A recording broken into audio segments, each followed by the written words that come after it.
I'll be honest with you, I don't want to talk about this accident. It was one of the most traumatic experiences of my life, and I don't really want to relive that.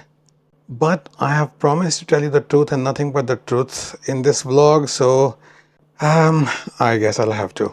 Let's start and I'll see how far I can get through this.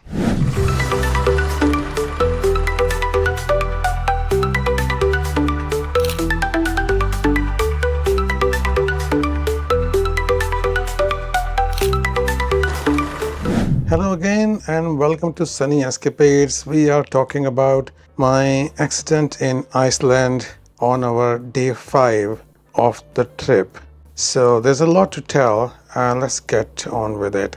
The accident happened when we were coming back from the sightseeing in the Golden Circle, coming back from Gulfos, and it was on a mountain road. Okay, I'll tell you in brief what actually happened.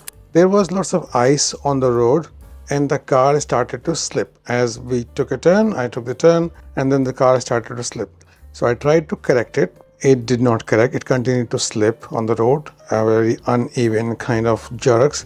And I took my foot off the gas because you are not supposed to brake on the ice. Because if you brake on the ice, the car will slide.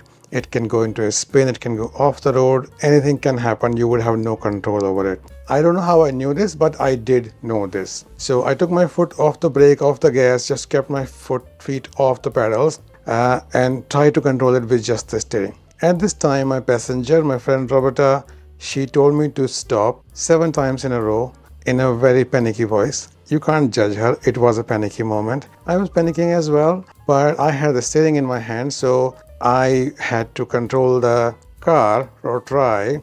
I did not talk to her, I did not give her any feedback because I cannot do those two things at once. I'm not like the Air Force pilots who can describe every maneuver that they're taking. I am not that well trained. So try to control it. It would not control. It would not come in my control. Kept slipping and going like a zigzag kind of thing. And it was going towards one of the ballards. There were these yellow poles on the side of the road to kind of guide the people in dark as to where the road edge of the road is, and it was going towards one of those, and I did not know what would happen because I did not know whether they were metal, whether they were plastic, could be hard plastic, you don't know.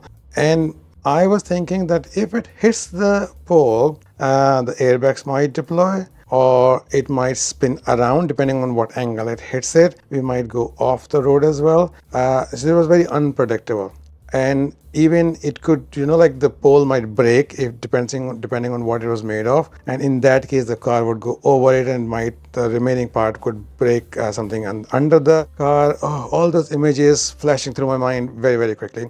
So I decided it was safer to go off the road. We could not stay on the road, it was slipping on the road continuously, and I didn't want to hit the pole. So I turned the steering to the right and drove off the road on a slope. There was like a grassy slope side of the road. So I took the car down on that. At this point, Robert asked me what I was doing 3 times in a very high-pitched voice, very fast. Again, as I said, if somebody has a right to panic, this was the moment to panic. So don't judge her based on that, okay? And also, the point is that I had the steering. I knew what I was doing.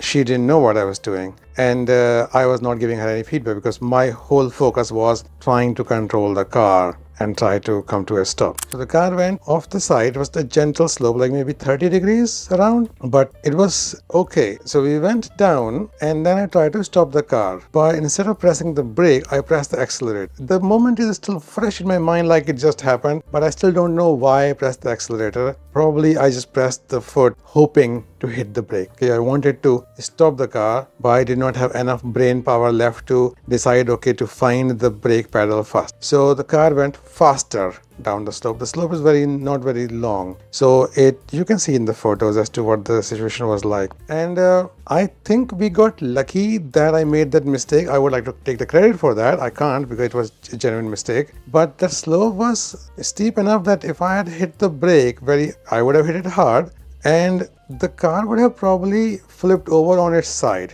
because we were going down a slope at an angle, and so we also had some momentum still. So it would probably have flipped over. It was a heavy car. And then we would have been really, really unlucky because on the other side of that slope were some rocks, these black rocks. I don't know how to describe the size. They were not huge rocks, but you could not lift one with your hands even if you are very strong. They were pretty heavy. So then we would have hit the rocks on our right side, which was where the glass windows where Roberta was sitting. So I think we got very lucky that we did not get hurt because I did not find the brake. Okay, so I did find the brake afterwards by the time the car was on the rocks and we stopped. Okay.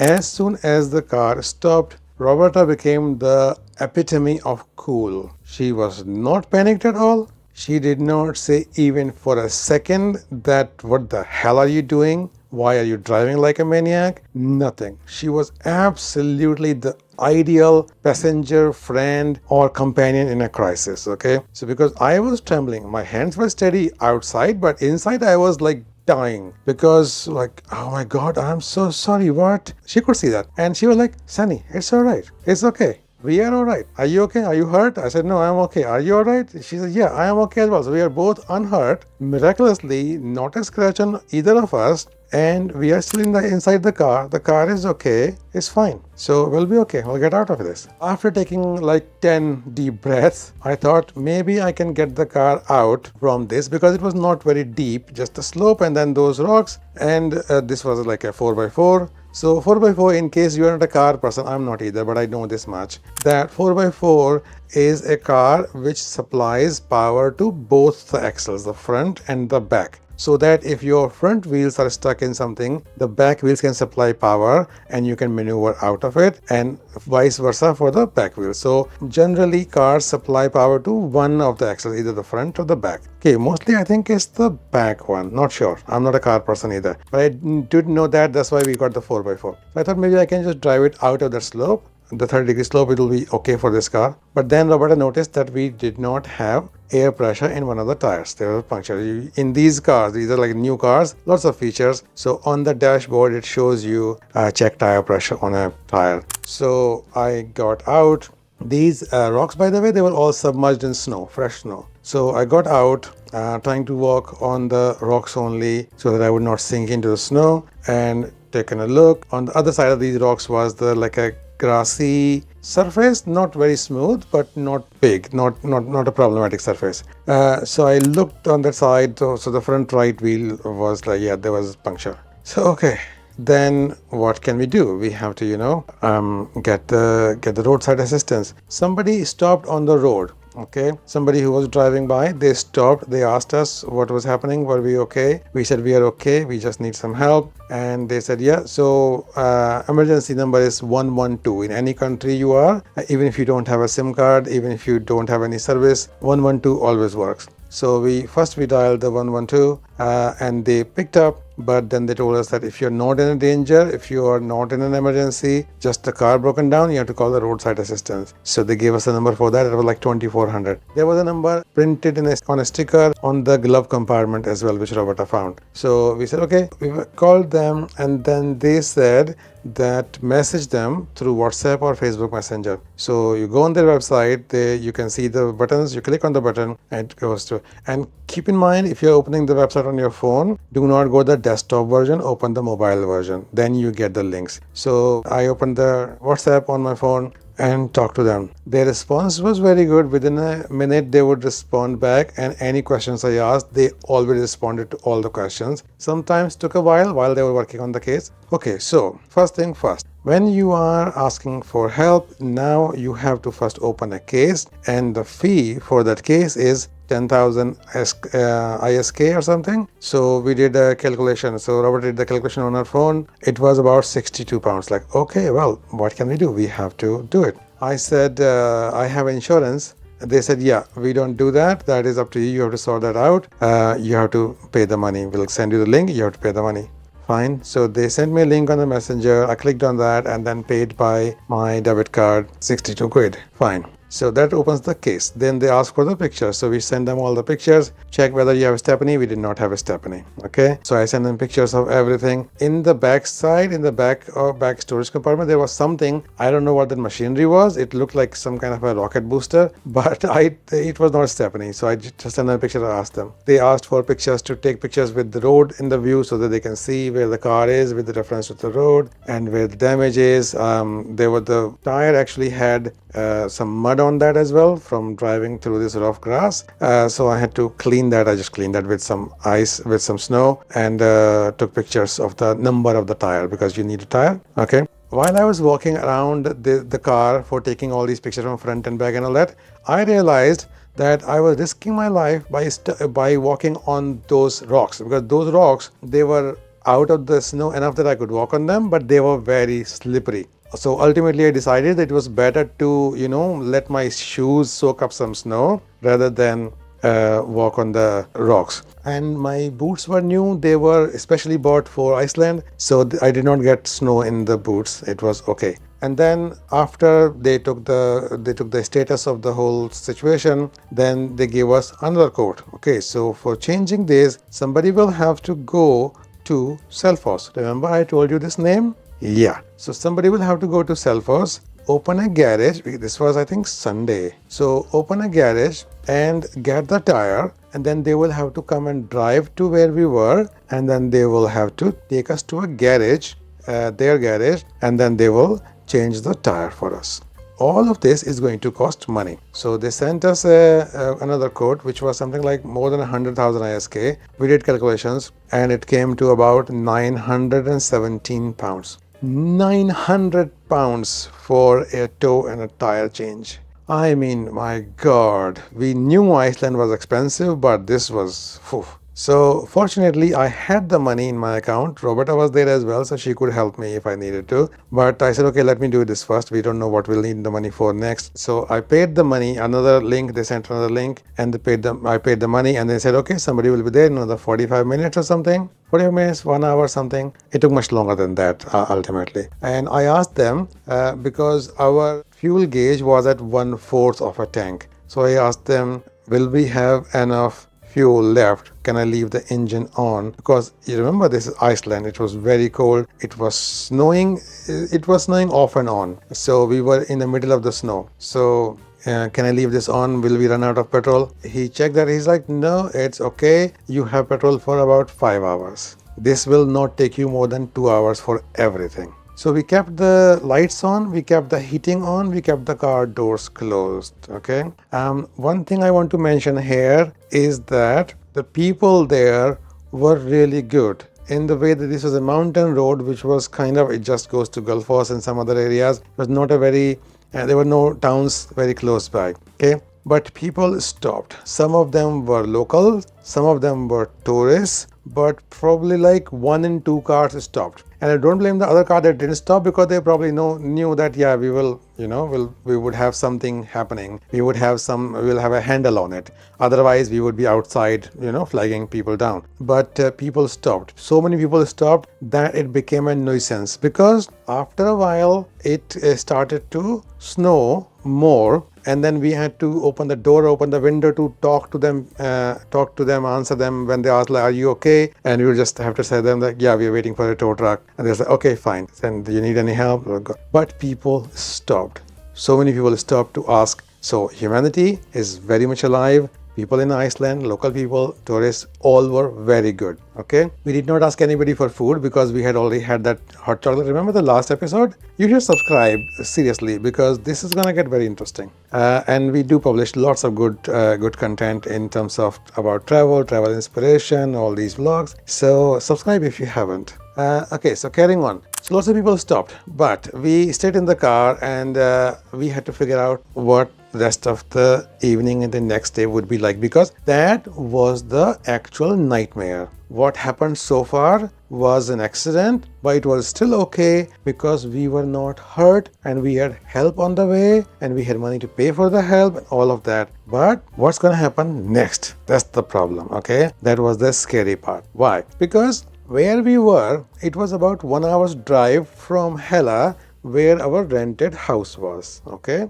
and the tow truck would take us to a place called Logarwa. Logarwa, and this is funny because Logarwa, the way it is pronounced and the way it is spelled is different. So we were calling it Logarwatan because that's how it is spelled. But later on, we found out that it's called Logarwa. Okay, so the tow truck will take us to Logarwa, and there the tow truck driver will change the tire, and then we can be on our way. They can check the car as well if there is any other damage. Okay, but the whole road is still the same road where we have had one accident. What's keeping us from having another one? Because it was snowing and the roads were like that for the rest of the way, and it's gonna get worse because it was snowing. When we had the accident, we were very lucky. We were very lucky in many different ways during this whole nightmare. But we were lucky that it was still daylight, so I could take clear pictures of the car and everything. And it got dark after that. Okay, so it was gonna get dark. We knew that,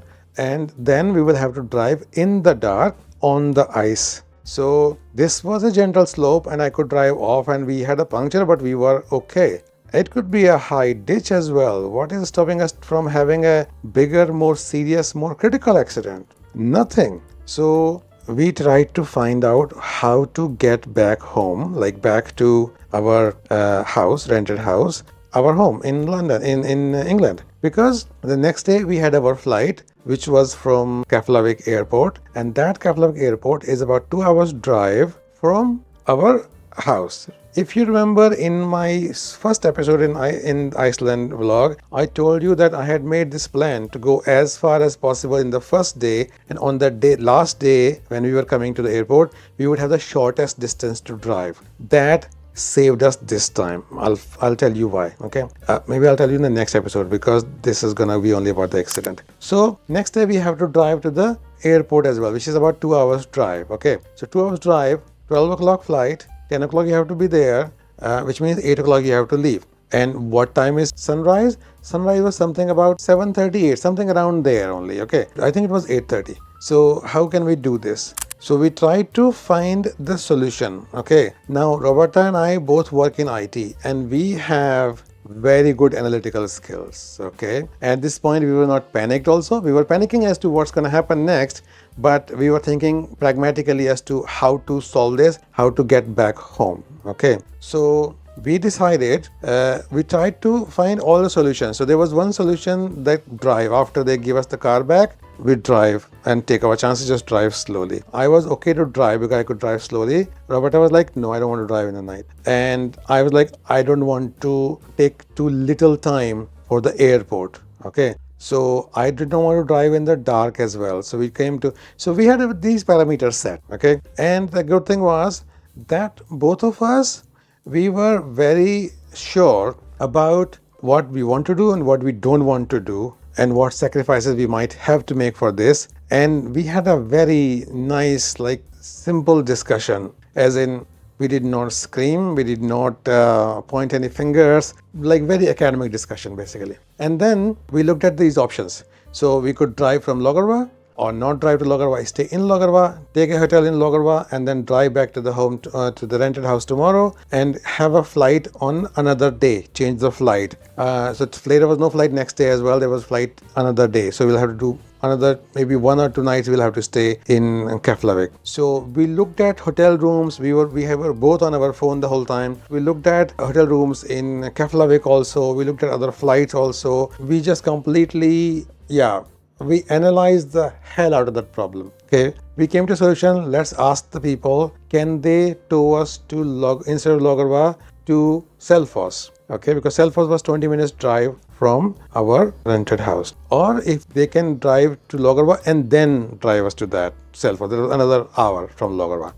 We asked the guy on the 2400 app on WhatsApp. He was like, yeah, they cannot throw you there. They have to take you to Logarwa because that's where their garage is.